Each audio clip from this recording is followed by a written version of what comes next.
Loksemawe berada di pesisir timur Aceh.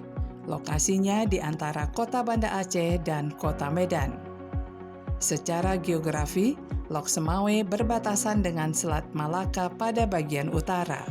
Sedangkan di bagian selatan, timur, dan barat, wilayah ini berbatasan dengan Kabupaten Aceh Utara.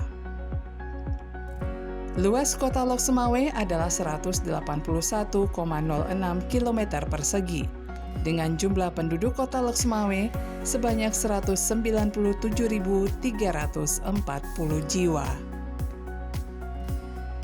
Saat ini jumlah stunting di wilayah ini sebesar 5,2% dibandingkan dengan jumlah balita, atau lebih dari 7,20% penduduk. Berdasarkan hasil Survei Kesehatan Indonesia atau SKI tahun 2024, kota Loksemawe dicatat sebagai kota dengan prevalensi stunting terendah kedua di Provinsi Aceh. Data terbaru untuk tahun 2025 menyebutkan bahwa prevalensi telah turun menjadi 17,4%. Pihak Dinas Kesehatan Kota Loksemawe menyebutkan penurunan angka stunting ini berkat tersedianya sarana fasilitas kesehatan dan kerja keras petugas medis. Sarana yang ada pelayanan kesehatan di Kota Loksemawe mulai dari jumlah puskesmas 7, jumlah puskesdes 47, jumlah pustu 22, jumlah desa kita 60. Dan jumlah posyandu ada 100 posyandu yang berada di wilayah Kota Loksemawe untuk melakukan edukasi dan pelayanan kesehatan ibu dan anak. Keberadaan posyandu di setiap desa dinilai telah membawa dampak yang cukup baik. Ibu hamil dapat mengunjungi untuk memeriksakan kesehatan ibu setiap pekan. Para bidan melayani ibu hamil pada hari-hari yang telah ditentukan. Selain memberi asupan lain gizi, petugas posyandu juga memberi konsultasi yang dibutuhkan oleh ibu hamil. Upaya lain pencegahan stunting adalah petugas kesehatan Loksemawe yang proaktif melakukan kunjungan ke rumah-rumah ibu hamil. Para medis ini datang memeriksakan kesehatan sang ibu, memastikan terpenuhinya gizi untuk ibu hamil, dan memberi penyuluhan tentang pentingnya asupan bergizi untuk ibu hamil. Jadi kan kita juga nanti akan ngisi buku pinknya, ya, jadi untuk memantau kesehatan Nifa, ya. Jadi ini ibu hamil dengan anaknya 2 yang udah ada, nah, jaraknya agak dekat. Nilainya berapa kakak? Jadi kita periksa ya semuanya ya.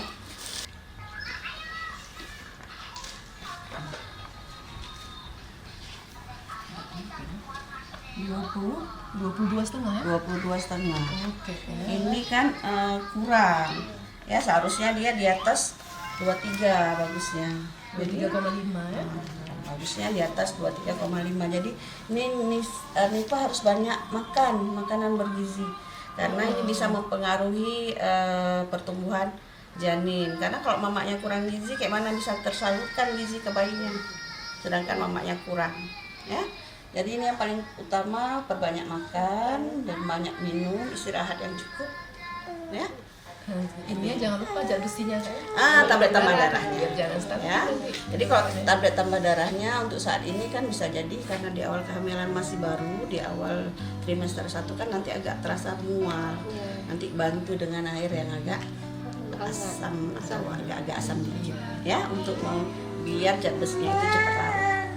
Ya, minumnya malam nanti kita minumnya mau tidur ya, biar jangan ya.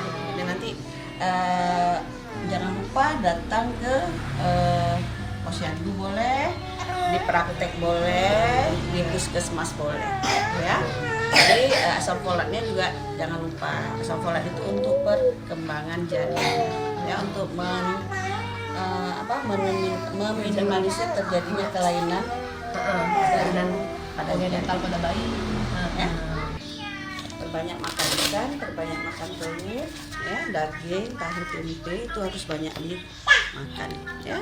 Yang anemia nanti apa? Kalau kita anemia nanti rentan ini perdarahan, nanti ya. juga bayinya juga jadi stunting, kan? Memeriksa perkembangan dan kondisi serta pertumbuhan janin merupakan langkah penting lain yang dilakukan oleh para medis di puskesmas yang ada di Kota Lok Semawe. Dengan menggunakan teknologi berkemampuan tinggi dan didukung oleh para medis yang memiliki kompetensi, pemeriksaan janin merupakan rangkaian lain dari pencegahan stunting. Sufor, ASI, tapi tetap utamakan ASI, apapun cerita tetap ASI ya, karena ASI adalah makanan terbaik untuk si bayi ya, segala nutrisi terbaik ada pada ASI. Apalagi untuk ASI pertama ada kolostrum. Kolostrum itu belum bisa diciptakan oleh manusia ya. Jadi itu daya tahan tubuh yang sangat baik untuk di kehidupan selanjutnya untuk si bayi. Oke. Nah, jadi gimana caranya untuk biar ASI-nya baik, dokter? Ya, ibunya harus sehat, ibunya harus makan makanan yang bergizi. Jadi bukan bayinya yang dikasih makan, tapi ibunya, ya. Stres, dokter ya.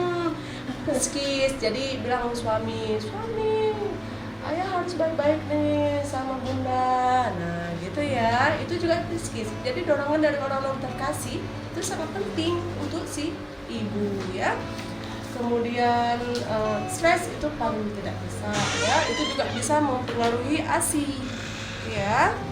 Apalagi ada yang mau ditanya nggak? Dia wajib adanya asam folat. Asam folat itu untuk pencegahan cacat, kecacatan pada janin dapat dicegah dengan asam folat. Jadi asam folat wajib diminum ya. Nanti juga ada saya kasih juga vitamin tulang untuk memperkuat tulang si bayi. Tetap ingat tentang stunting ya. Jadi ibunya mulai dari masa kehamilan sampai nanti melahirkan harus diutamakan kesehatan ibu agar si bayi lahir dengan sehat dan normal ya. Dan ASI adalah makanan paling baik untuk si janin, untuk pencegahan stunting. Jadi dari hamil harus dipersiapkan pencegahan stunting ini. Ibunya harus makan makanan yang bergizi ya. Ikan, protein, telur ya. Nah, susu itu untuk kalsium. Berjemur di bawah sinar matahari. Intinya ibunya dalam masa kehamilan kita mempersiapkan si janin itu untuk tidak stunting, ibunya dari ibu, asupan ibu. Oke. Setelah lahir baru dibantu ibu dan si janin. Karena ASI didapat dari ibu ya. Jadi semangat ibu, happy-nya ibu sangat penting untuk pencegahan stunting. Oke, Bu? Langkah lain pencegahan stunting adalah memeriksakan kondisi balita. Pemeriksaan balita dilakukan secara rutin, yaitu 1 kali dalam 1 bulan. Untuk kegiatan ini, para medis dari puskesmas dalam wilayah kerja masing-masing datang ke desa-desa untuk memeriksa kesehatan dan pertumbuhan balita. Dalam kunjungan ke desa-desa, petugas kesehatan juga memberikan imunisasi, mengukur berat dan tinggi tubuh, serta menimbang berat badan. Kegiatan posyandu di PADY biasanya dilakukan di tanggal 6 atau di tanggal 7. Yang kita lakukan kegiatannya penimbangan balita, yang ibu hamil, ibu menyusui, balita, dan lansia. Kalau kita di Desa Blangkoro, kita lakukan posyandu di setiap tanggal 15. Di situ kita juga ada melakukan kegiatan pemeriksaan ibu hamilnya, ada juga pemeriksaan untuk balita, ada penimbangan juga, pengukuran tinggi badan. Terus untuk lansia juga ada, kita lakukan juga pemeriksaan untuk lansianya. Penurunan angka stunting dipercaya akan tercapai melalui sejumlah tindakan, seperti pencegahan dan pemenuhan gizi ibu hamil dan menyusui, pemberian ASI eksklusif selama 6 bulan pertama, pemberian makanan pendamping ASI atau MPASI yang bergizi dan seimbang, imunisasi lengkap, akses ke air bersih dan sanitasi yang baik, dan pemantauan tumbuh kembang anak secara rutin.